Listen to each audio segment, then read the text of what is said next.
Si Miko, ay may bumili ka, sinabay mo ako. O sige, salamat. Talagay mo lang, tas tara. Kakantay ko lang to, pakinggan mo.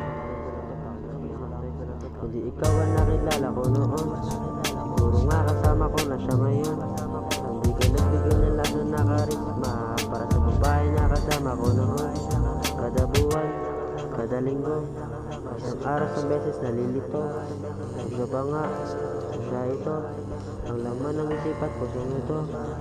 Bakit ba araw-araw nalilito? Gusto ka na bakit ba baliw sa'yo? Laking tuwa, laging buwang. Pag naiisip ka lagi na ganito, ikaw ang naiisip mo ako. Siguro nga kasama ko na siya ngayon. Hindi ka nagbigay ng lason na karisma para sa babae na kasama ko noon. Kada buwan, kada linggo, isang araw sa beses nalilito. Siya ba nga? O siya ito? Pag naiisip ka lagi na ganito, sige, ulit. Salamat sa mga nakinig. Hindi lang thank you. Sabi sa'yo, Nick.